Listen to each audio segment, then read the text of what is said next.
All right, everyone. Good luck the rules. Sorry. I appropriated the most, so. Can you hear us? I can. Okay. Please. Welcome, everyone. I'm going to call the meeting to order. The meeting of the Public Safety Committee, March 27th at 6 p.m.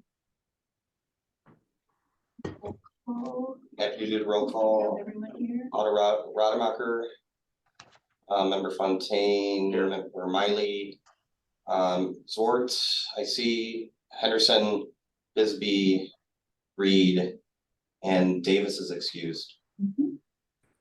Very good. Is there a motion to approve the minutes of the December 8th meeting? So moved. Second, Second. thank you. Are there any corrections, any edits? Hearing none, all in favor? Aye. Motion passes, excellent. No appearances tonight, no unfinished business, but we do have some new business, and of course you all know it's very sad. So I was talking with Chief Cheney and thought it would be fitting to take a moment to share your thoughts, feelings, memories, funny stories, whatever they may be. Just take a little bit of time just to remember Kathy. Well, I guess I can start. I remember Kathy through the festival. I was with the festival for 24 years, and Ron Bailey and I, in the first year we went to the meeting just to volunteer. We had cooked the year before and thought it might be kind of fun to help out a little bit. And Kathy Thomas, Marianne Litchfield, and another bunch of others looked at us. Ernie Morchauser, Bob Schaefer said, you know, here's the deal. We're leaving. It's yours. It just threw the books at us and said, it's all yours. So that's how it started. We begged Kathy to, we didn't know her that well, but she was the treasurer. We begged her to stick around. And in those days, the first year I can remember, we had probably $30,000 in cash. And Kathy took it, kept taking it from the tills. And then she put it in her car in shoe boxes. And then she'd take it home and it was all soaking wet with beer. And she'd lay it out all over every piece of furniture and the floor. She could dry it out and then bring it back to Mountain for the bank deposit. She was a character, but she worked so hard for the festival. You know, she was so instrumental in the Monona Festival's growth.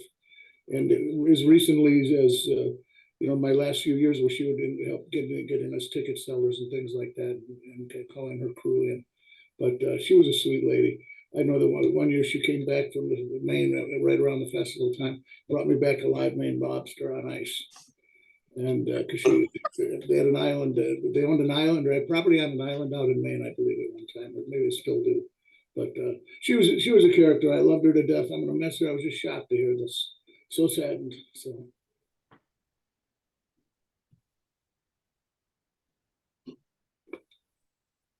Kathy was quite the character, and she's so amazing that you look around Monona, and I've taken time since she's died to do that. I should have done it beforehand, but there's almost nothing that her hand didn't touch in Monona when you look around.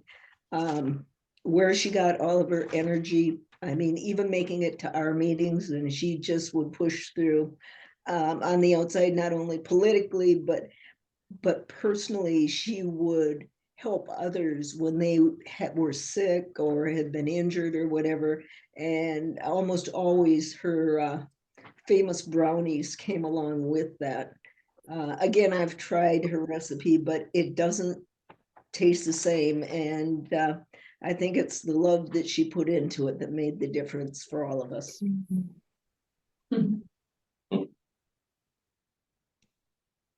I first met Kathy over 40 years ago when I was working for the fire department as a part-time driver. But I really didn't get to know her and appreciate her until working with the Public Safety Committee. And I was impressed with how she conducted the meetings, how she knew all of the detail of protocol and procedures for conducting the business of the committee. and giving committee members an opportunity to talk and also have us understand that the mayor proposed a budget, the council approved the budget, and the committees, the various committees, provided their citizen input, and a lot of that input was used. And it was a surprise and a shock to me to learn that she had passed.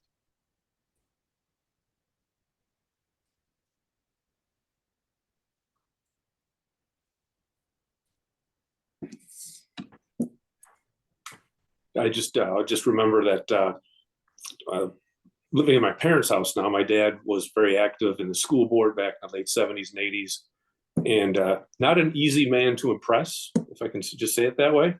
But always had very, very high regard for Kathy Thomas. So I always stuck that away in my memory banks when I came back. As a matter of fact, when I was interested in joining a committee, that was the person that I had reached out to, and very happy that I did and reached out to her and enjoyed my time speaking with her about it, the time on this committee with her. And yeah, I think she's just somebody in Monona. You look at her and the history that she had, is just somebody that I'll always hold in the highest regard.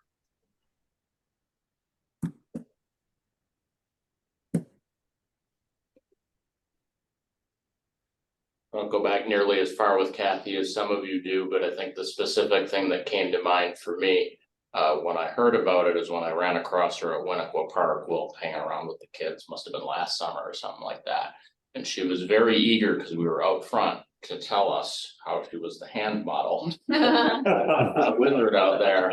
And I felt that it boiled down very nicely in a very small package, as sort of the pride she took in the community and the pride she took in serving the community. Yeah.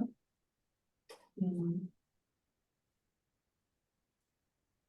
Well, yeah, I guess my short time here, I shared this at council on Monday, but you know, Kathy was, and as I heard the chief share his story, she had similar introductions that probably is her pattern of plan with the new incoming department heads, but she was one early on, before I even started the job, that made sure she introduced herself and told me exactly who I needed to introduce myself within the community. There was like, I think about 100 or so people as must meets on that list. I managed to get to most of them, I think, a lot of walking tours and meet and greets. And as I mentioned, and her kids know this too, who I met for the first time, I obviously heard a lot about her kids out in California. But as I mentioned to them, you know, Kathy and I, contrary to popular belief, I think she presented it well. We didn't always see eye to eye. we didn't agree on everything.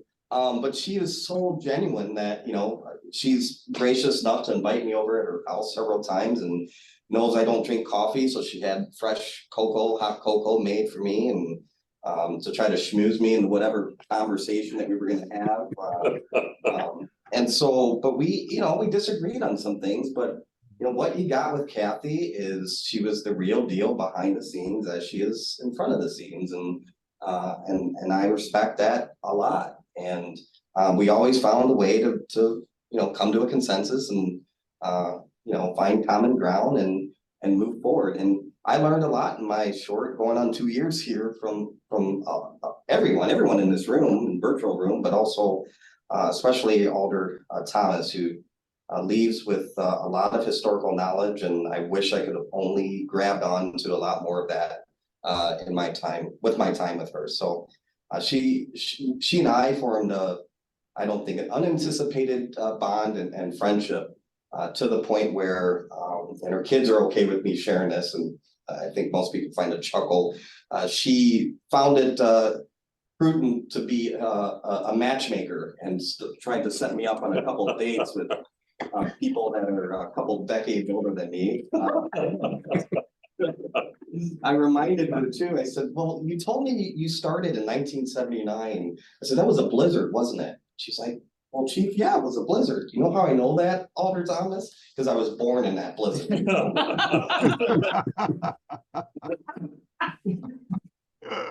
So, I will miss her, just for, and I know the chief was probably gonna say something here too, just while I have the mic.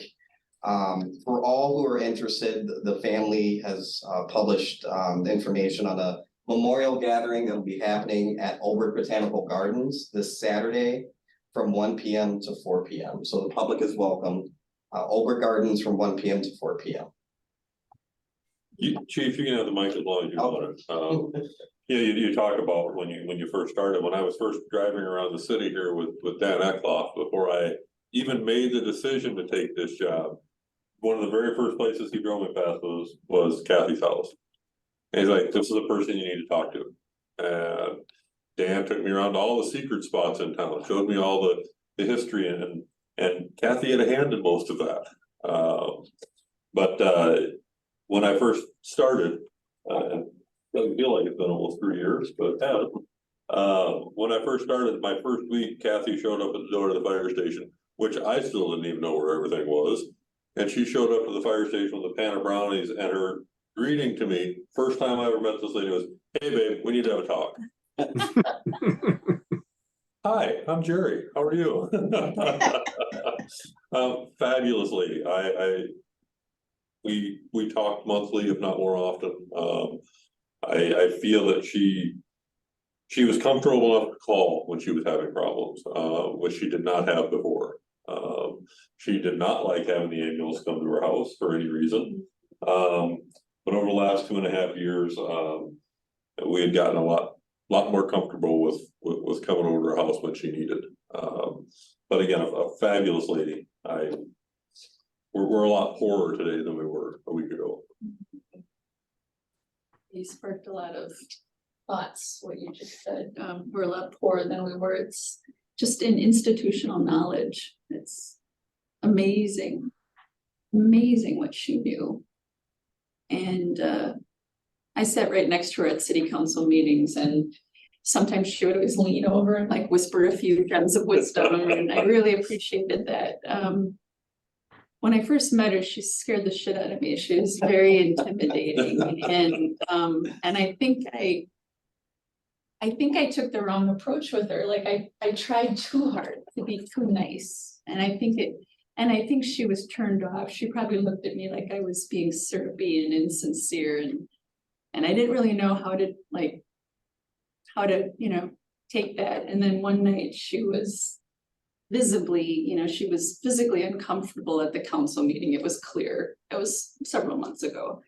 And we were walking out of the meeting, and I asked if, I could give her a ride home or something. And she kind of brushed me off. And I said, you don't have to be such a cranky old lady. You don't have to be so tough all the time, Kathy. And she just busted out laughing. And I think it was in that moment that she and I sort of had a different relationship from that point forward. So, yeah, I didn't get to know her as long as many of you, a very short time, but it doesn't take long before you appreciate what she brought.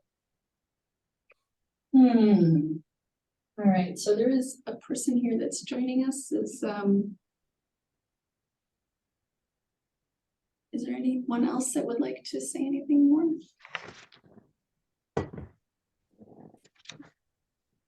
All right, so then why don't we move on, and item 6B, update from the fire department with Chief McMullen. Well, good evening. I don't know if you've heard, but we had a fire last weekend. Big fire. We've had several in the last few months. This one was worse than most. We haven't had a fire fatality here in many years. Crews did a fabulous job. We ended up with 21 of our staff there for the majority of the day. All of our mutual aid companies, and we had fire apparatus from Arlington to Lake Mills, Columbus, Dane. We had almost 30 agencies here when you add in law enforcement and the state. But it actually worked very well together. When I got on scene, I left Chief Eckloff in command because he does a fine job of it. He is probably one of the best operational commanders that I've seen my entire career, and that includes Madison. Little old Monona. When you're talking, trying to bring 23 fire departments together and give them a common goal to go do stuff, I have seen nobody better than Dan, hands down. That includes myself. That he's in his element as operational command. He does very, very well with it. Did a fabulous job. I deal with all the other stuff to keep off his back. So I deal with the press, and I deal with the state, and I deal with the residents, and all the things that take away from operational command. Dan wouldn't like that as much. He doesn't like that sort of stuff. He likes the operational command, and he's very good at it. So Dan kept command throughout the entire fire, did a fabulous job. If you hadn't heard, our own medical director showed up on scene, and ran her own clinic in the middle of Heritage and at St. Stephen's afterwards. She came in, we got accountability going with her and several medic units from around the county, went person by person until we could determine who was accounted for and who wasn't. She sat down, and if the residents didn't know what medications they were on, she called the hospital and found what medications they were on. And then went down the list and determined what was critical and what wasn't critical. And if they couldn't get their prescriptions refilled, she wrote new prescriptions for them on the spot. And then went, and we had 4 pharmacies combined to help fill those prescriptions. So about 9 hours of work on her part, just coming off shift from the ER. She came from the ER right to the scene and stayed well into the afternoon. Jerry, Yes, I had a little audio problem here. Who was that? our medical director, Dr. Cronenfeld. Okay, yeah, I read that in Um, the paper. Okay. Yep, she had just worked a 12-hour shift at the ER. And showed up there right after that. Yes, Connie. Jerry, she was amazing. We've never That's one had- word for it. Yeah, she is. We have never had a community that is pulled up to do that, and a medical director of a fire department that would do that. I've been in a lot of disasters, and that's the first time I've seen someone take over immediately to solve those problems. And it was, tell her, thank you, thank you. I have told her thank you many times, personally. Again, we're blessed that she lives in this community. She is an EMS trained ER doc, so she gets the EMS side of things. And it sparked a lot of conversation at the county level of what we can do with that going forward.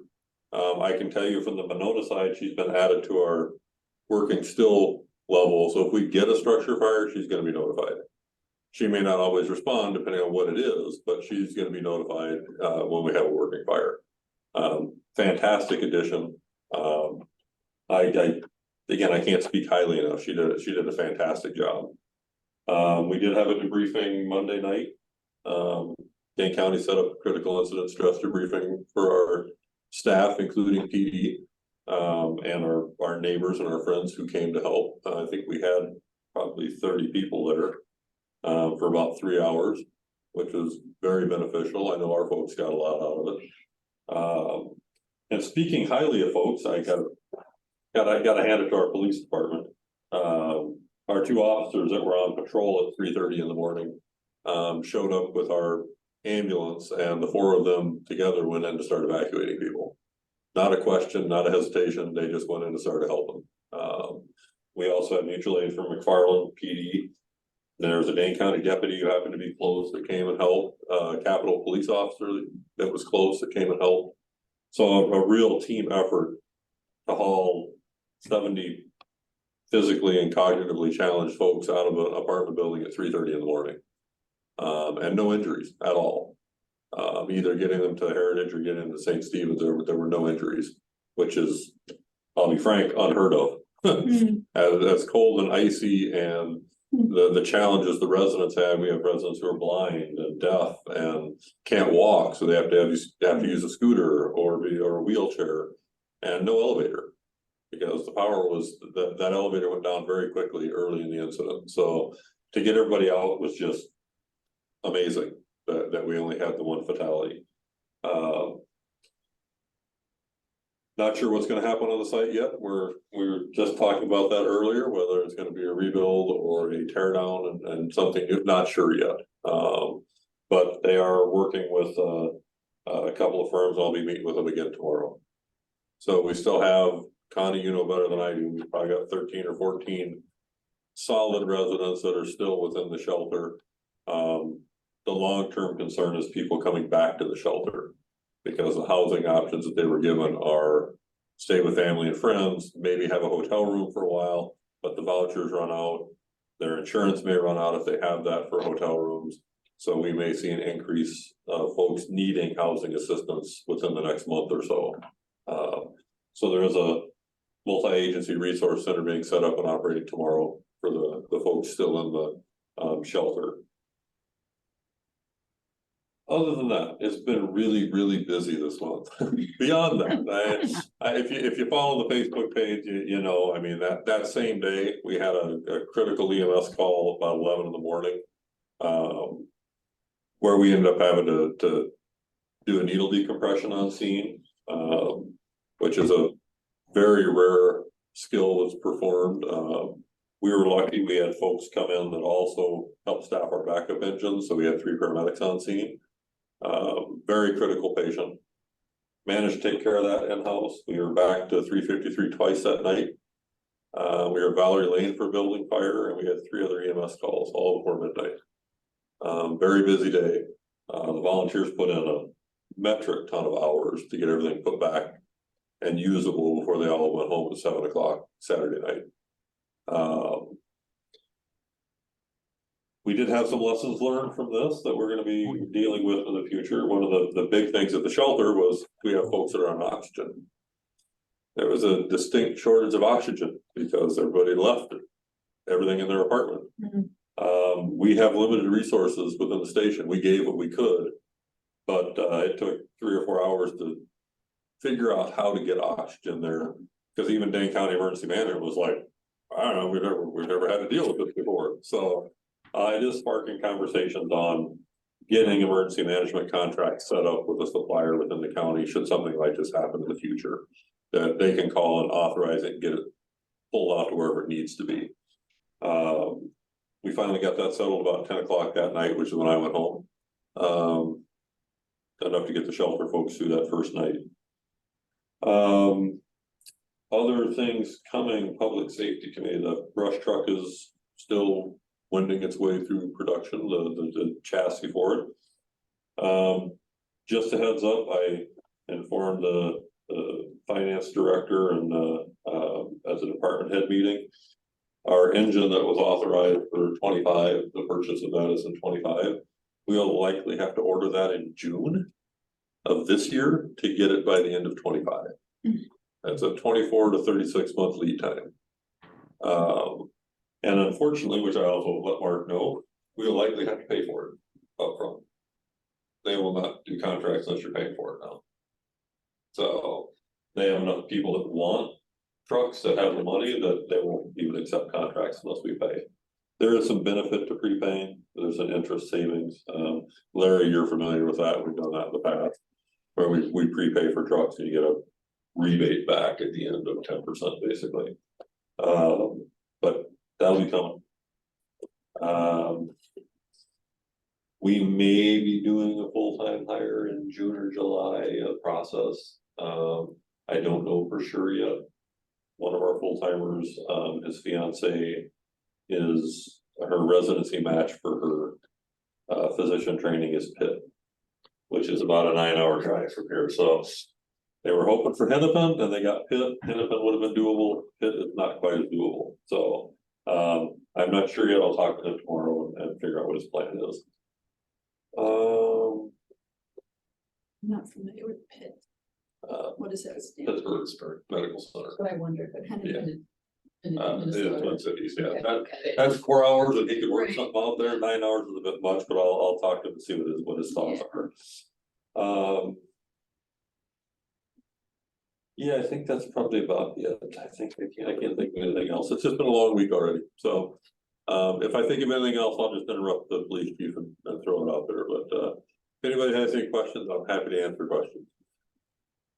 Jerry, My daughter's on Maple Bluff. And she found herself at 3:30 in the morning, I believe the west side of the building with a hand line that they dragged through people's backyards.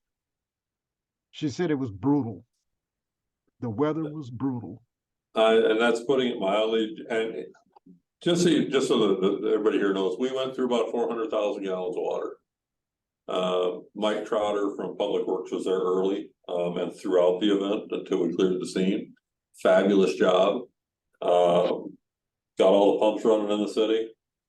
We did a number on the water tower, but the pumps maintained until we were done, and then I was able to refill the tower. So we had 3 tower ladders operating off of 3 different hydrants. Hydrant off of Pheasant Hill for McFarland's truck. We had the forest truck on the north side coming off of Panther and Brant and snaked in between the houses. And this is where, when we talked about Kathy and historical knowledge, Dan is my historical knowledge for Monona. And he remembers both the fires that have occurred at that building in the past. So this was well known where they would have to hook a hydrant and get between the houses for another ladder on the north side. And Fitchburg's ladder was right in the main parking lot, being pulled off of Owen Road. Find interesting things. The private hydrant on the site was on the wrong side of the valve, which was installed after the last fire.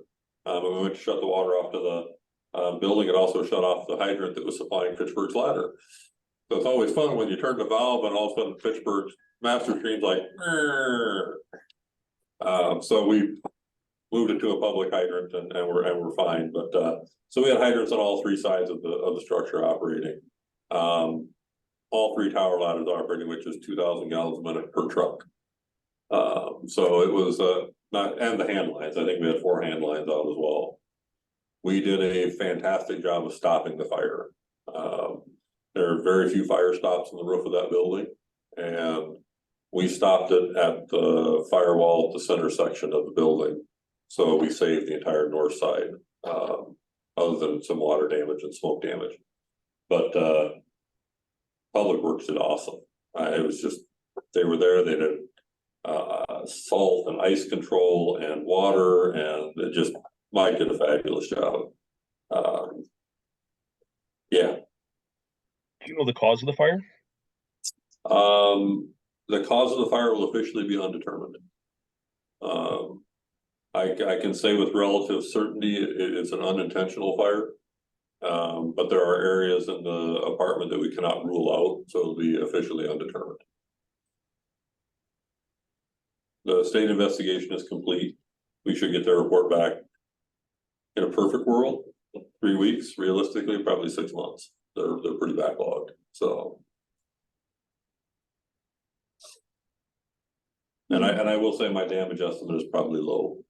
We initially said 2, we're probably at about 3.5 at this point.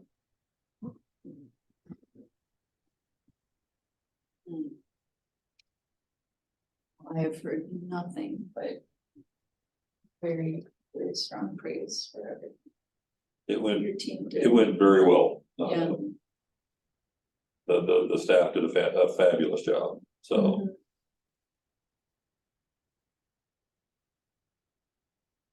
Chief, is there anything you'd like to? Yes, please. Thank you. Just an update from PD. Hello, good evening, everyone. I hope you're doing well. I'll only add maybe a couple lines to Chief McMullen and give praise also to Dan. I probably responded, I think, an hour after the original fire call. One of my officers who went into the building was very, well, all of our officers are level-headed, this one especially so. Officer of the year, you know, captain in the military, overseas deployment, has seen some things in his days. And after he gives me the update, waking me up in the morning and giving me the update, I hang up the phone with orders to him to say, telling him to just give me an update. If it gets bad or whatever it is, give me an update. So I hang up the phone and process and realize he kind of sounded a little stressed. He had just given indication that he and fire and other police agencies who were in the area that responded, that the chief had mentioned, had gone into the building. He wasn't sure if they got everyone. There were concerns that there were some people that were still on the higher level floors that they weren't able to get to, that the smoke was heavy, the flames were clearly visible from the building, the heat can be felt from the parking lot, from the flames. And so that was my cue that this is a big deal and to come in. So I immediately teamed up with Chief Ekloff. It was an extremely cold late winter, because it wasn't summer or spring yet, right? Spring was the 21st, right? Yeah, it was still winter. And winter made it clear that it was still winter that night. But working in those conditions made me proud to be a first responder, but even more happy that I chose the police route because of what the firefighters were going into. Not to mention just obviously what you figured would be the obvious dangers, the smoke, the unknown, the fire, but water. And how quickly water freezes and how quickly it freezes on everything it touches and what hazard that brings when you're trying to stretch out water lines. And also dealing with slippery surfaces on parking lots. And so that's where, when Chief mentioned Mike Trotter from DPW, I will echo that. Mike was out there. I almost deputized him, even though I don't have the authority, but he was blaring that air horn on that DPW vehicle to get people out of the way so he can get in and lay down salt and move the plow and make it safe for the first responders who were going in and out of that place. But also to provide that same service to St. Stephen's, who had wonderfully become the reunification and now temporary shelter space for those who were displaced. So that there weren't any slips or falls for folks getting in and out of St. Stephen's. So I mentioned this at council. The chief was nodding his head that we're both in agreement. Obviously we both came from the city of Madison and very well respected agencies with police and fire there. But the chief has been to a lot of calls, seen a lot of things. I've been to a lot of calls, seen a lot of things in my time: homicides, fatal crashes, fires. This is probably one of the best coordinated efforts I've seen in my career thus far. To watch a sea of first responders come into a little town like this on a short street like that, and for Dan and the fire crew and our officers to just work together and get the job done. They saved dozens and dozens of lives that day. Not only first responders, but also the community members that came out to help provide shelter, people like Connie to help coordinate a lot of the things that first responders didn't have the time at that time to manage and coordinate. Having things such as the chaplain and mental health resources and animal, the ASOs, because there were lots of cats. There were so many cats in that burn building. We're still getting calls about cats. But think about that. I don't have kids. My most precious commodity until my poor pooch passed away was my dog. My dog was my furry child. So I can only imagine what that was like. Connie, did you want to chime in? We do have a dog in the shelter right now. The dog has been there. It's a very good dog. The cats are of concern, and Dane County Humane was wonderful in taking in these animals and keeping them for us. They're now the residents want their animals back. And of course, it's an allergy problem with the cats. We had a cat that we had to get out of Dane County Humane, but it can't be in the shelter. So it has a room of its own, and its owner can go at any time to visit this cat, and the cat's just thrilled, we try to figure out how to keep them together right now, because they're really, with the mental health situations that we have, it's so important for them to reunite with their animals and pets and each other right now. And that's becoming a real challenge. We're going to have more coming back in. There's no doubt about that. We have outside people that we're taking care of. We have people besides the 14. We have like 20 or 30 that wander in and out, usually at mealtime. But they do wander in and out, and we do help them out a lot. We've got people sleeping in the cars out in the parking lot. But this community was amazing. Heritage took them in to begin with, and then St. Stephen's has been just amazing with all that they have done to help with clothes, with the food pantry is right there, and they've helped us a bit with special diets. We've got a lot of diabetics, things like that, a lot with walkers or wheelchairs and everything. Housing is going to be the biggest problem. These people are all on Section 8, all of them, and they get about $1,000 to $1,200 a month to live on, and they pay 1/3 of that, so they pay about less than $350 a month. And we can't find housing at $350 a month. So, any housing, low-income housing that we can find, and I know the apartment people are looking at it too and trying to figure out, but housing will be the biggest one, and where we can have apartments available for these people. It'd be nice to hold them together, and we won't be able to. Yeah, thank you for that. Thanks for all you're continuing to do. Larry, did you have something? I just wanted to say give thanks to Mavis. Yeah. And training. Yeah. The training paid off. Yeah.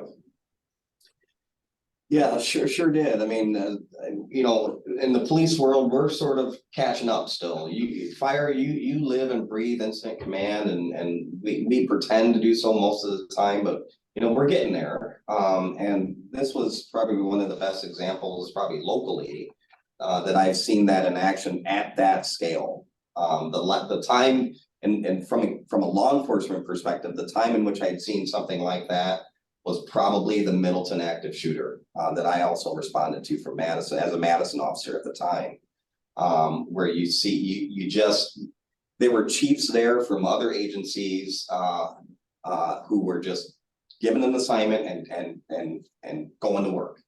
I think I saw 4 or 5 different chiefs, fire chiefs from suburban agencies. So the system works. I'll echo that. Larry, the training has paid off, and you have a crew of highly competent and caring individuals who work here and who risk their lives that day to save others without hesitation, without pause. Cops aren't given breathing apparatus, but they use good judgment, right? And I think everyone's going to beat themselves up because of a loss that the chief and others are trying to reassure there was nothing we could do at that point. It's tragic. We did all we could, those who responded. But the cops, we're not used to going into burning buildings. And so it's rubbing us probably and our officers a little bit different. Because of that experience. We're not used to smelling like smoke. My squad car still smells like smoke because I had my window down talking to Chief Eckloff for 6-7 hours. And I'm not used to that. And so that's that sensory reminder of that tragedy is going to be there for a little bit. And I can only imagine the officers and firefighters who were in the building. So just in case everybody doesn't know, Mavis is mutual aid box alarm system is what that is. So we're part of Mavis 115, which is all of Dane County. So we have box cards that for certain types of events, we get a certain number of trucks based on how many levels we go through. What I will say is our ambulance was first on scene, who were also firefighters, and they switched into firefighting mode as soon as they got on scene. What they did is what got this response going so quickly is they went, so we got paged out for a fire alarm, which generally sends an engine and the medic unit. When they got on scene and saw what they had, they immediately went right on past working still, which is our structure fire, our normal structure fire response, which gets us a engine from Maple Bluff and a ladder from McFarland, along with all of our stuff. They skipped all that and said, pull me a Mavis box, without even going to a structure fire response, which I will say confused the county. Because they're not used to going from a fire alarm response to a Mavis response. It usually takes that step of, hey, we're gonna upgrade this to a structure fire, and then somebody will pull a box. They just skip that entire step and said, pull me a Mavis box. So that got mutual aid started way faster than it normally would, so, and then to your point about incident command, it did remind me of something that, so we sent folks up to the active threat conference back in February. One of the we sat on was a gentleman named Jake Fisher, who was Nevada State Patrol, was police's incident command during the Las Vegas Harvest Festival shooting. And he had a presentation up there about that and how they interact with fire and police and how that all worked. His rank is sergeant, just to let you know. I know, I mean, his we're rank is talking sergeant, yeah. millions of people, you know, in that community and And hundreds of he's a officers. road sergeant, basically. A road Yep. sergeant is in charge of that. Yeah, and he only was that because he has 30-some years in the military. And the two lieutenants that were on scene were sitting there going, so he just stepped in and started delegating stuff and stayed in command throughout all that. I spoke with him, our newest full-time member, Katie Walker, spoke with him after that presentation. He is doing a class in Northwestern in early May. And has been nice enough to change his travel plans, so he's gonna come up here. We got the use of Madison's training facility on Femrite. They gave it to us for no charge. Magic. But he's gonna come give his 2-hour presentation to Dane County. And it's costing us nothing. He's not charging us a dime, doesn't want a hotel room, he's paying for all of it. He already had a rental car, he can change his flight by a day. He said, as long as you have a flyer so I can prove to my superiors that I was actually here, we're all good. So we're gonna get him all to ourselves. Went out to the PD and fire folks here since we're hosting it. We've got 25 already signed up between our two agencies. And come Friday morning, it'll go out countywide. I expect we'll fill all 150 seats because it's a free training. So, and he is fantastic. His session on incident command, especially from a law enforcement perspective, is crucial with events like our festival and stuff coming up. So, but you reminded me that we said incident command, so perfect. Thank you, Chief. Thanks for coordinating that. And yeah, I see Lieutenant Beagles on here. He spoke highly of that presentation as well as our school research officer who attended that conference in Appleton, right? Wasn't he? Oshkosh. Same area. Oh, All right, don't tell people from Oshkosh, just say that. I'll say my way. All right, so just moving on to some police matters. I shared this at council too. And I know many of you read the reports that are produced monthly from the police department. If by any chance you can't get a hold of one, or you can't find it in the agenda, or you can't find it on our website that our wonderful assistant chief publishes, please let me know. I'm happy to share that with you directly. The reason I bring that up is because we give a lot of information in our reports, and I know we don't always meet every month. Some say that's a good thing, and Kathy used to tell me, well, Chief, that's not always bad. You know, that means that we're getting stuff done and we've accomplished our task. You know, she just made me good luck, Alder Rademacher. But so it's important just to highlight some of the things that the officers are doing. We're seeing a lot of guns, a lot of guns out there, and not only through the special initiatives that we host here actually in this room, countywide initiatives that the county runs that involves 15 or so law enforcement agencies in the county whose goal is to recover stolen automobiles. We run about once every month or so. We host it here because we're Monona, but also our geographical location with access to the Beltline and not far from the interstate, and it's easy to get east and west from our position. But I'm probably one of the more vocal chiefs as it comes to combating this type of behavior. I don't want to be like our friends to the east, the city of Milwaukee, where you have these dozens and dozens of Kias and Hondas being stolen every day, and You know, it's gonna get out of hand. And so several of us agreed that we need to get together, pull our resources and try to do our part so that it doesn't get out of control. Here in Monona, you know, we experience these crimes of opportunity, as I'll call them. Still unfortunate and certainly not victim blaming here, because it's the bad actors who deserve all the blame. But you know, it's been cold out, and so when people are leaving their keys in their car with their car running, and or just you know, have the garage door open with the key on the key hook sort of thing right by the car. We just need to be aware that we're surrounded by the second largest city in the state, and you know, there's still crime in the area. Monona is a safe community, we're a safe place, but you know, we have to be street smart and use good sense to protect property. So back to these guns. Not only are we addressing stolen automobiles, but you know, there's a lot of persons that are out driving these stolen cars or operating vehicles in such a way that's dangerous, or individuals who have been involved in weapons offenses in and around Madison, sometimes outside of Madison, who you know, we are made wind of, and we try to stop them. And we do our best to do it safely and apprehend individuals safely, use tire deflation devices that we all have, including me and my squad car. We deploy a lot of spike strips out there to try to safely stop cars. And as I'm just going to peruse through February's, I'll be brief, Alder, I promise. I'm going to peruse through February monthly. You know, February 1st, officer tried to stop a car for speeding, determined that the vehicle was going towards a school, so the officer appropriately terminated.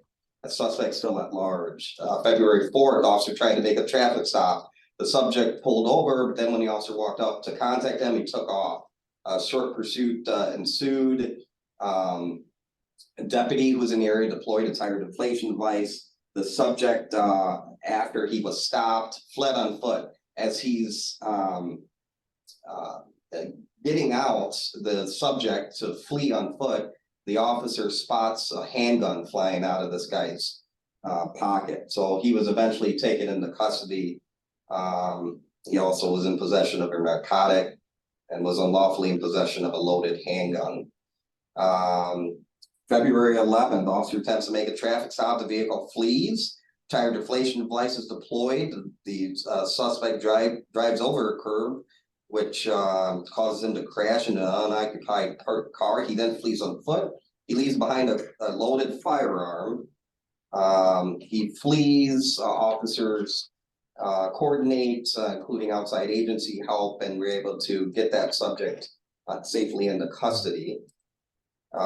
February 19th, the officer attempts to stop a car for unreasonable speed.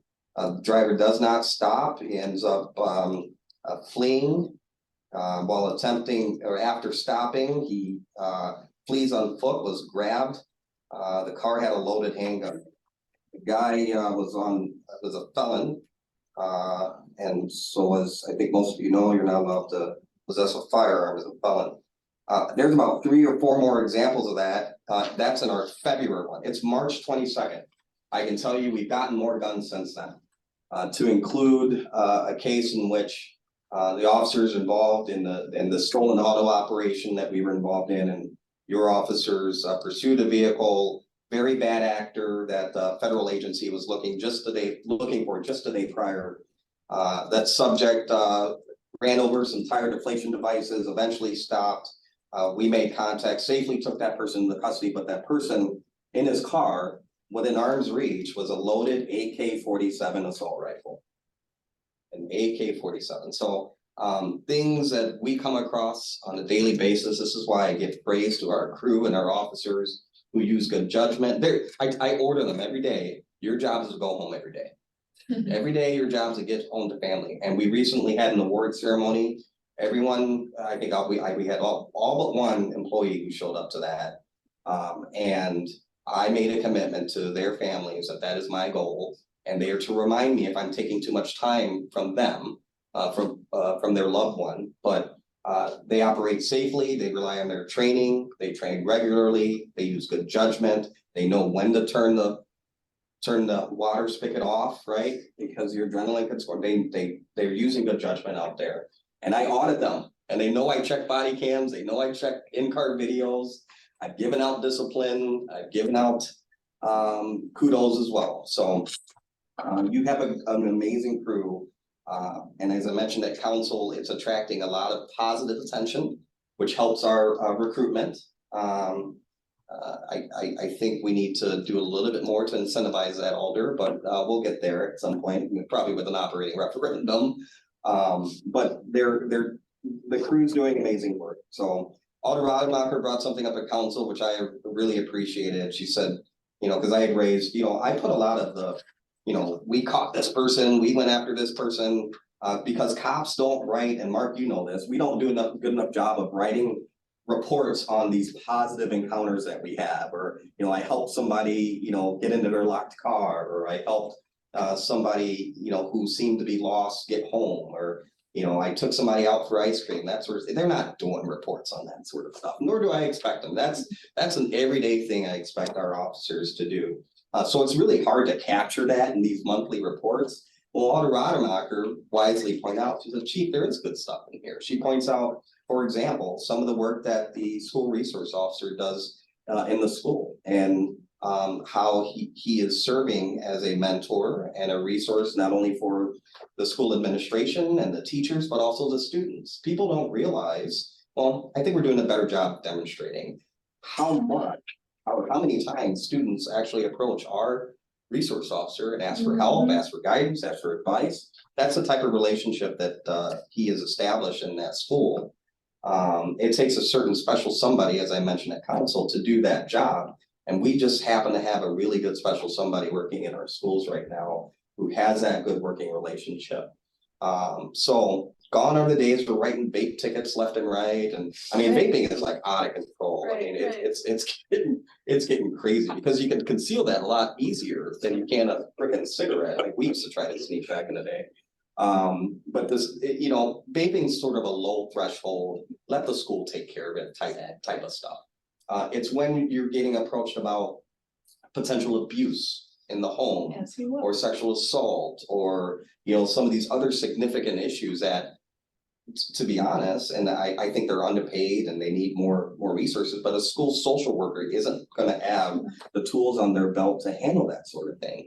Your resource officer, police resource officer is, and so you will always hear me advocate for an SRO in the school, not only for that support network that's in place, and that connection, direct connection to the police department. But there's a cop with, you know, with training and the weaponry and the skills to keep kids safe. You know, I mean, we keep getting these reminders of these horrific acts that are happening all over the country. Uvalde was the latest high profile one, which, you know, shame on those cops for not doing what they were trained to do. That was a leadership flaw in that case. But I tell you what, we got cops running into burning buildings with no gear. Your cops are gonna take care of business if that's what needs to happen, and they're gonna do their job. So I want to thank you again, Alder Rademacher, for highlighting that, and I'll try to do more feel-good stuff too in my reports to balance that out, because, you know, I have an open door policy, as you guys know. I get a lot of emails, phone calls, and I appreciate that. And the criticism, you know, we wield a lot of power that you authorize us to have in policing as police officers. So we need to be, you know, asked questions and you know, checked on that power that you authorize us, that arrest power that you authorize us to have. So I get a lot of questions, and there are some concerns raised about, Chief, why are you going after these people? These aren't Monona people. These are, you know, X people. Well, we don't live in a bubble. The criminals don't look at your address and say, although I wish they did. I wish I looked at the address of Monona. I ain't doing it here. Go stop the cards. Yeah, Yeah. They don't work that way. However, I can tell you that we've had a couple of comments as a result of short pursuits where the individuals have given up on their own, and I've got body footage or body camera footage capturing this. just a reminder to me that there's something that we're doing that's right. Because the suspects have said, I pulled over because I noticed that you were Monona police. Literally is what they're telling our officers. I stopped because once I realized you were Monona PD. So, I'll take it. I'm good with that. And that's the type of reputation I think I'm okay with. Because what happens is that then I watch the rest of that interaction and I see how the officers are tactically driving, you know, going 80 whatever plus on the belt line safely, trying to pursue the vehicle. It's the unknown. You don't know if there's a gun, to which we obviously recover a lot of. Getting this person into custody safely and then saying, are you okay? Yeah. Do you need an ambulance? Okay, why did you run? Yeah. You know, okay, that was a silly move. Come on, let's talk. Let's go back. That's literally how they're able to transition from action Jane and Joe to community caretaker. We're all good now, no hard feelings, but you're still going to jail. Let's have a conversation. And that's how, you know, I think that I want every cop to work here to perform, and that's what they're doing out there. Chris, did you have something? Yeah, a question for you. That was really eye-opening, the comments you made about the traffic stops and the guns. And you touched on this. Is it fair to say that almost all these incidents are kind of off the belt line, people passing through Monona and not on Midmore, you know, and these are residents? Is that kind of a fair breakdown, or do we have some of the stuff kind of within the maybe core of Monona? The vast majority of these, you're right, is Broadway, our little short stretch of Stoughton Road, the Beltline, the area near, you know, Southtown and Bridge Road area. Yes, so the main thoroughfare corridors is where we're seeing a lot of this behavior, which is why, you know, I have to strike that delicate balance of making sure that we provide a presence in the residential area, that we do enforce some speed concerns or, you know, Shore Acres and areas like that we get complaints about. But we also have to go with these to go address this, you know, possibly fatal behavior that we're seeing with people driving 100 in the stolen auto lane. I'm sorry, the flex lane. Can't call it a stolen auto lane, but the flex lane, or driving like a maniac because they just stole a car or whatever. We have a duty to protect the average Jane or Joel resident as well that's traveling through our town, even though they're not Monona residents, right? And is that under, and this is probably kind of a dumb question, but is Madison also patrolling those same sections? Is the county patrolling those same sections, or is it just on Monona PD on those areas that fall within Monona but are basically thoroughfares? It's our principal jurisdiction. However, the county, here's what's happening in full disclosure. People are the other agencies are realizing that there's a chief who is and a council that has adjusted sort of how we're addressing some of these behaviors, are finding that to be favorable and are joining us in that effort. So you'll have Madison, who is, you know, they sort of frown upon, you know, Madison officers coming into Monona, although I have at it. If you're in a squad, please come on through, come on down. We have nice facilities here at the city hall you can use. Well, you know, donuts every now and then. However, Madison's bosses, and Mark knows this too, they're not favorable to letting them cross the street if they don't, you know, unless they're called. Every single cop in this county, based on the Sheriff Calvin's doing, and before that, the previous sheriff, we're all deputized. We're all deputies and we're all police officers. So we have countywide jurisdiction. So I can do something, be careful driving in Verona if you're over there, Chris Henderson, because I can probably pull you over if you're doing something you're not supposed to be doing. Not that I would, it's gotta be something crazy, but so we're all deputies. So I invite everyone to come play and make our community safer. For the most part, it is Monona, Dane County Sheriff, and a little bit of state patrol. Madison sits on the edge.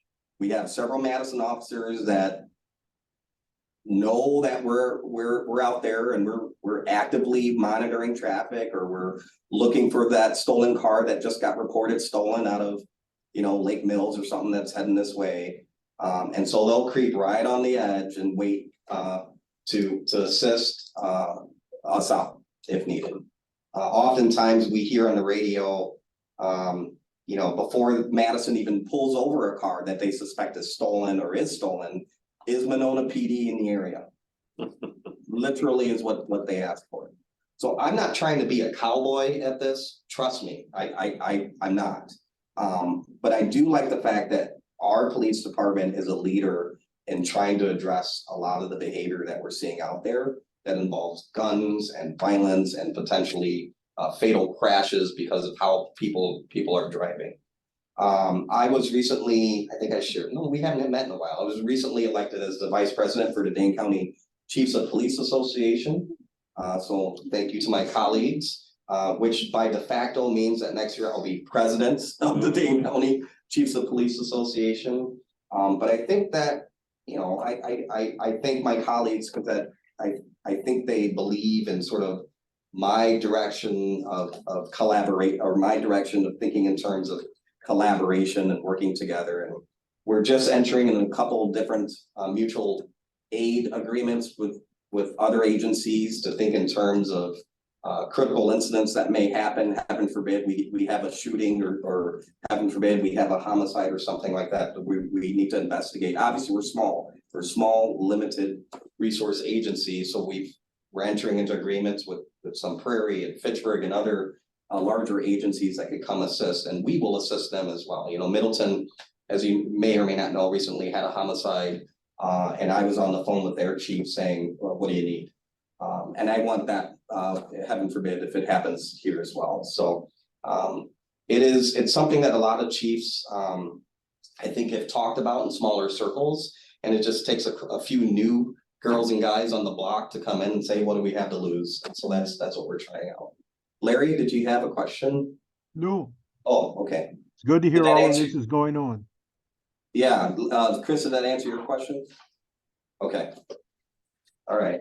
I think I covered special events. I'll cover that real quick because we did have a couple meetings regarding special events. One was a staff sort of planning meeting as it relates to fee schedule and whatnot.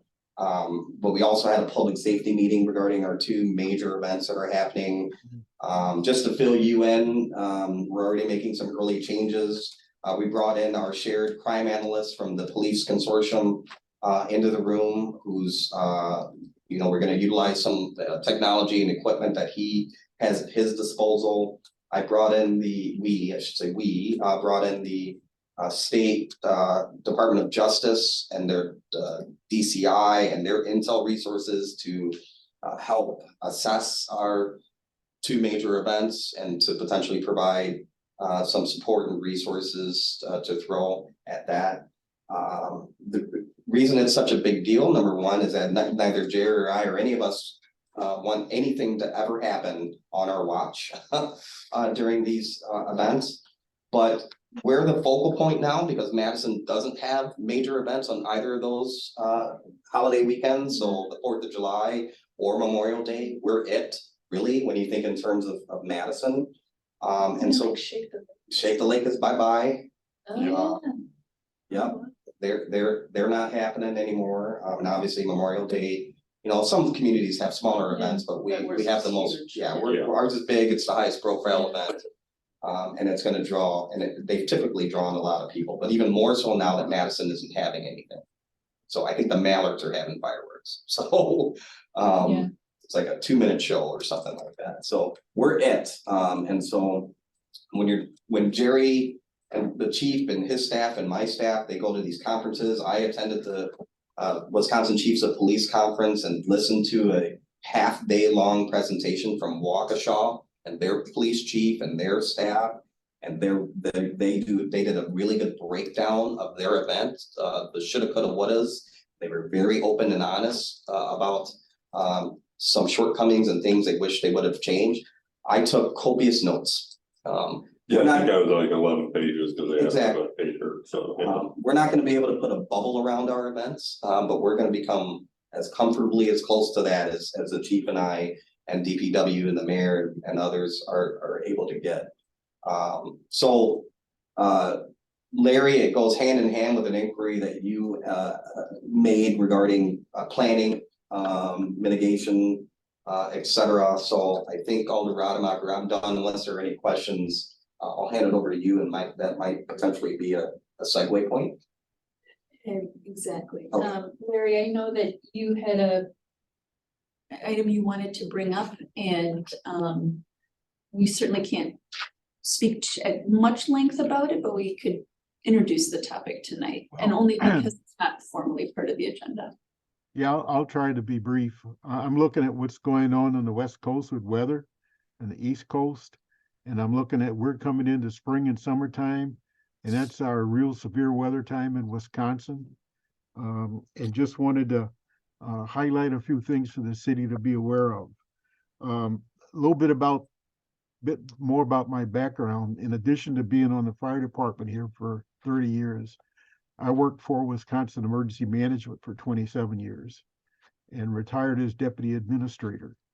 And I can't remember how many countywide disasters that I was involved in, or how many times when I was the officer in charge in the State Emergency Operations Center, coordinating with multiple counties on an event and helping to administer federal disaster declarations.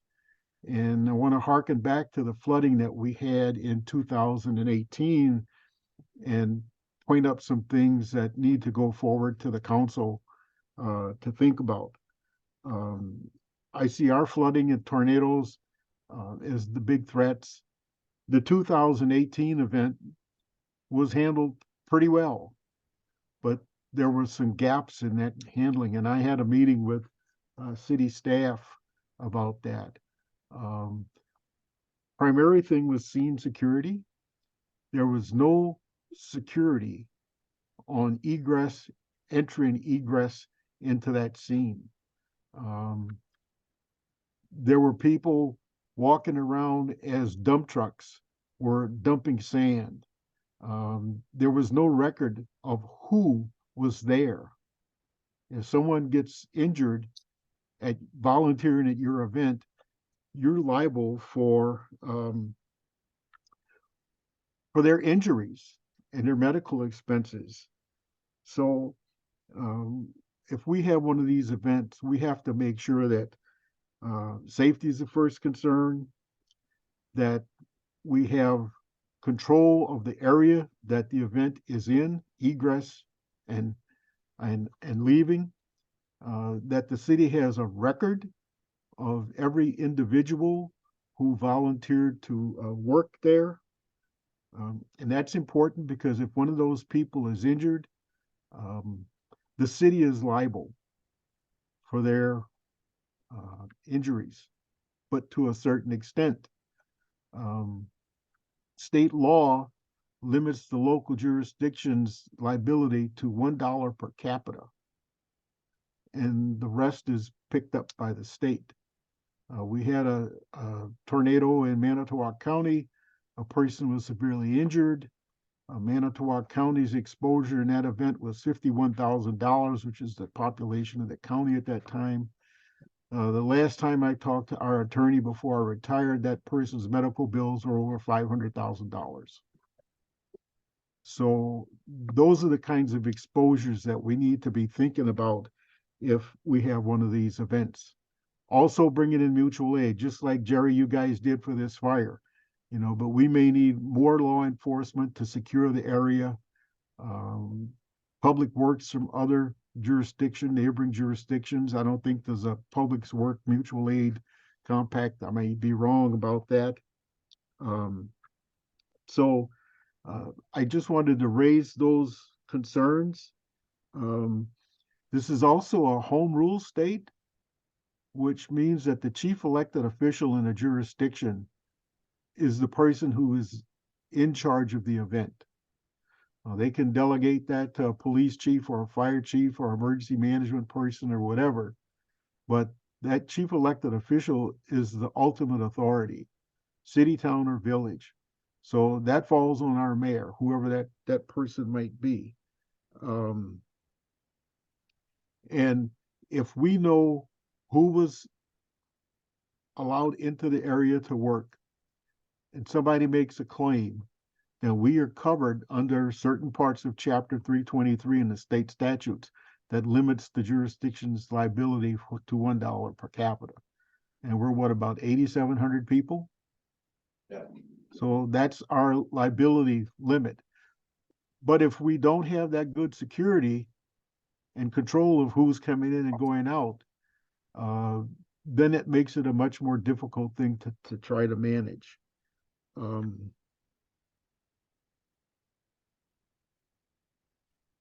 If the event is large enough that Monona is included in any number of counties that will receive a federal disaster declaration, there will be assistance for individuals, and FEMA will administer that, and there's all kinds of assistance, but people typically don't get made whole. There's also assistance for the state's units of government. If we get public assistance to repair infrastructure and things like this, the federal government will pay 75% of those costs. The remaining 25% is to be borne by the local jurisdiction. Some time ago, I don't know when, our legislature decided that they would split that 25% with the local jurisdiction. So there are a number of ways that we can limit our exposure if we have good security and good records of who is in the area working, volunteering, even our paid staff and people like that. So I just wanted to raise that awareness, because I look at what's going on in California and other states, and it's just a nightmare. We had a federal declaration here where we had 31 counties involved, and you have to meet the federal criteria to be included, and there were counties who didn't, and they were not happy about it, but that's the way the federal government works. So I just wanted to bring that information forward, have the council consider this, and hopefully we are not visited by some of the weather that like we had in 2018 with that flooding. And there were just hundreds of people and no record as to who was in there working and who might have gotten hurt, and all of that would have fallen on the city. So that's all I wanted to bring up. Thank you, Larry. What would you like to see happen next? It would be good if city staff could get together, all the departments, and talk about how they responded in 2018. And I think there's some people still around from that event who could share their experience and what they learned from that. And just know some of the key things that you have to do. And our first go-to in a disaster like that should be Dane County Emergency Management, and have them step in with us and help coordinate a larger response that would be beyond Monona's capability. And then through them and the state, additional assistance can be brought in.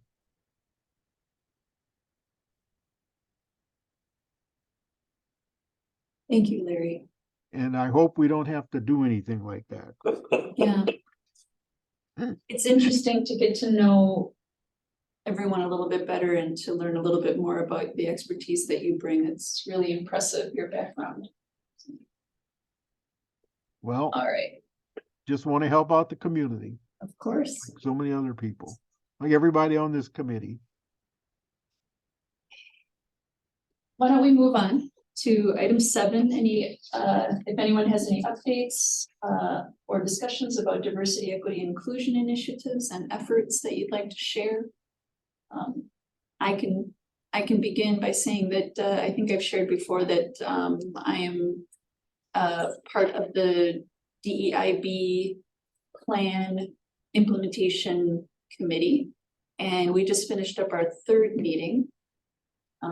We are sort of just slowly taken some intentional slow pace to not make any hasty decisions and to really dig into some of the recommendations that were made and to sort of step back and talk about values. And Nehemiah is running us through a number of exercises so that ultimately we'll sort of gel and all come together in agreement on what the next steps should be. We were a little bit scattered when we were asked what our priorities were, and now we're just trying to slowly come to a consensus. I wasn't here for, I was, were you at the Nehemiah, last Nehemiah? I had like 3 calls come in, so I think that's how I believe. Unfortunately, the chief and I was at the Milwaukee officer who was shot and killed. I attended the funeral on behalf of the association, but also the police department. But Nehemiah continues to meet with staff. April 17th. April 17th is the next meeting.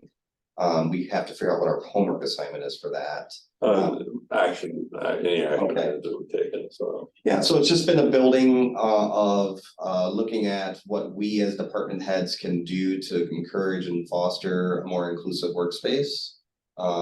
To involve anything from recruiting to policies to programming or whatever we can do. And so every department head has been involved, and I know that some secondary folks, Assistant Chief Duman and others have taken were you involved in I did as well, the Black History for Black New Day. History It's for New Day? fabulous. Yeah, so the city's continuing to work with Nehemiah, and then I just have one more update that that's unfortunately related to this topic, but I forgot to mention in my report out.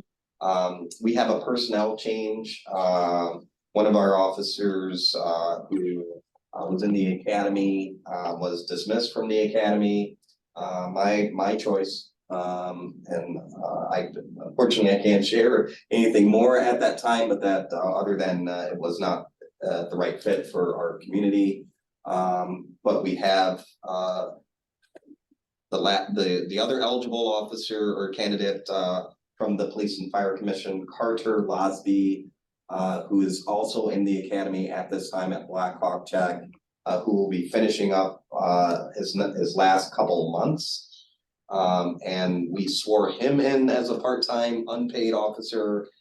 We did that to afford him all the access and the training, all the other resources that we can provide him while he completes his academy experience. So we are continuing with him as the sponsored Monona Police recruits at Black Hawk Tech, and Carter has a lengthy history of volunteering here and helping out here. His dad works here. He could put in an application, in my opinion, anywhere and probably get a job. He's really passionate about what he does. His side gig is security at Madison College, so he's definitely involved, and this is something that he really wants to get into, and he wants to do it here.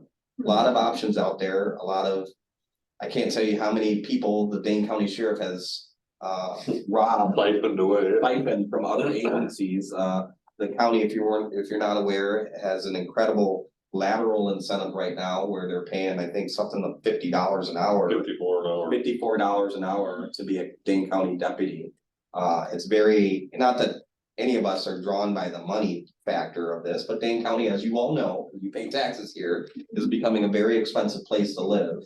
And to buy property and raise a family. And so it's hard for a 22, 23, potentially a year old with student loans and responsibilities to pass up something that pays $54 an hour, and you can be a deputy and you can be out in the streets in a few years as he legends and out of the jail. So we're up against a lot, but the Chief McBowen and I talk about this quite regularly. There's a lot of opportunity here in Monona. We're very unique in a really good way. We are not as busy as our previous agency was, which allows you to be your own person and do the community engagement and have positive interactions and also, get guns off the street, right? And so there's that fine balance of both, which I think is appealing to many people. But we also have, you know, all these side opportunities, side quests, as we call them, where officers can get involved in, you know, we started a drone program. That wasn't my idea. That was an officer's idea who did the research, who contacted the manufacturer, or actually the salesperson, and presented and pitched an idea. And so that officer won me over, clearly won this body over, won council over, and we now have a drone program here in Monona. And the chief has got 3 or 4 or 5 different projects similar to that on the fire side, and I've got 3 or 4 on my side. So our officers are very engaged. So my whole point in bringing that up is that although we lost an officer, well, we didn't lose an officer, although I dismissed an officer, there's still people looking to work here. They're still very enthusiastic to work here. And I think our officers, you know, are finding fulfillment in their jobs here. And I keep looking over at Alder Rademacher, if you can't see me, because she knows this, but at some point we're gonna have to make sure that we, you know, we compensate our staff so that we can remain competitive in that world, in that realm as well. So there's only so many rabbit tricks in my hat. And so at some point the Houdini in me is gonna run out. We're gonna need to offer better incentives. So it's because you're the only policymaker in the room. No, I will piggyback off of that, not that part too, but no, we're bringing on 3 more volunteers, all high school age women. 2 of them are high school age. One is, well, you know, Nikki Perez from City. Kate Walt is one, and Lily Beckwith is the second, in the same class as Kate. We're gonna be bringing, I'm just gonna bring them on. I'm not gonna put through the interview process because they're all running with their licenses already, so we're gonna give them what compensation we can to come run here, because they obviously really want to come here. I mean, Nikki's doing a ride along weekly for 8 hours, along with working as deputy city clerk for Madison and going to class. Kate, if you hadn't heard, doing an EMS club at the high school. She is the driving force behind that. Her and our wonderful medical director will be traveling hopefully to San Diego in November to present the EMS club to a giant group of cardiac ER professionals. Something is more outside the box than what's normally done. Last thing, you touched on a little bit of it with the school resource officer. Myself and another one of my staff are going to be going out to Licking County, Ohio. Oh, that's right. Next month. We're auditing rescue task force and tactical emergency casualty care training for both police and fire. So if the audit goes well, we're going to come back and actually pitch it for the tourism committee actually to pay for it. It'll be about a $30,000 project, but it trains both our departments fully with the school.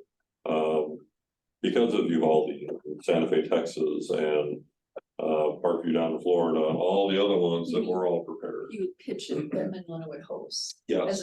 Yes. So this company would come in, they bring 16 instructors and all the equipment.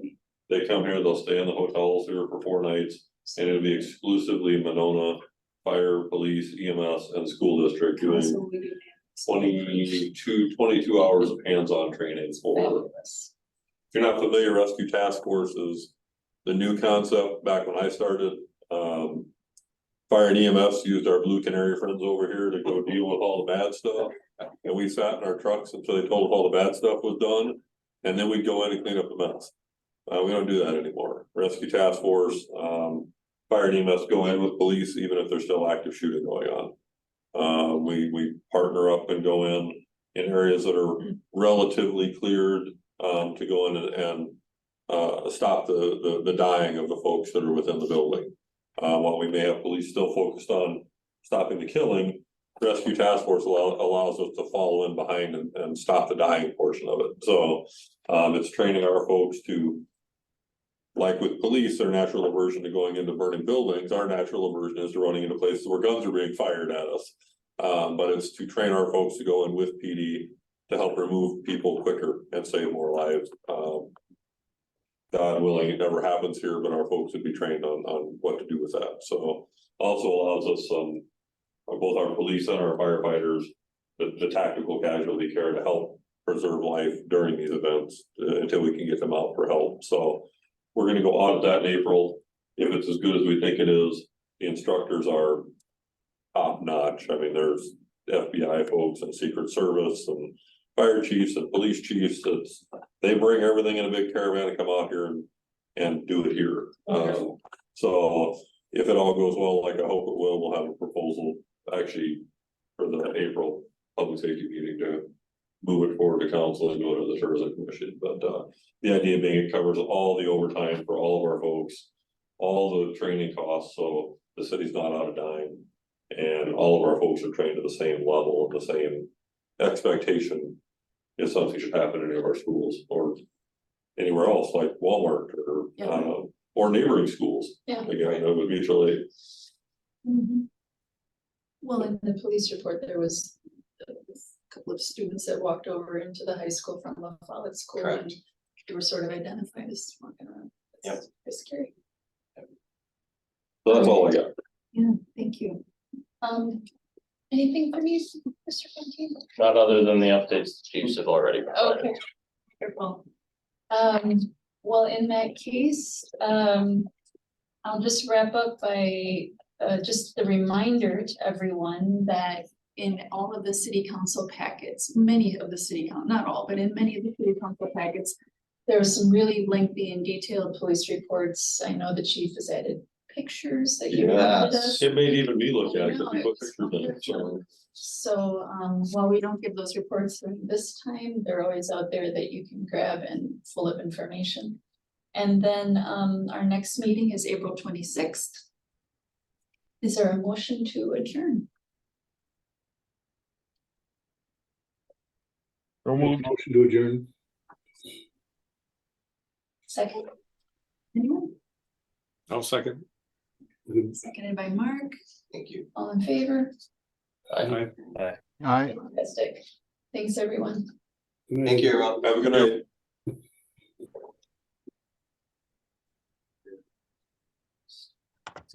Put pictures in